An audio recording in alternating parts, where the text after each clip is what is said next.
Good evening, everybody. I am Divya. I am the student of ASI. Today I am going to explain about dictionary page. First, what is dictionary?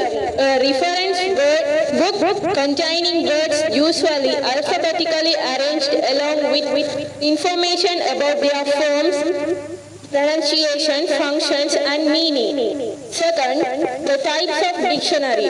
There are many kinds of dictionary. First one is bilingual dictionary. Second one is monolingual dictionary.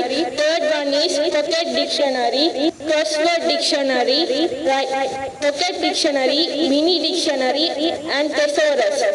The uses of dictionary. With a good dictionary, we can do the following. Look up the meaning of the word, find the pronunciation of the word and find the spelling of the word, check the part of speech of the word, check the plural form of the noun or find the past tense of the verb, find the synonyms or antonyms of the word, find out how to say the word.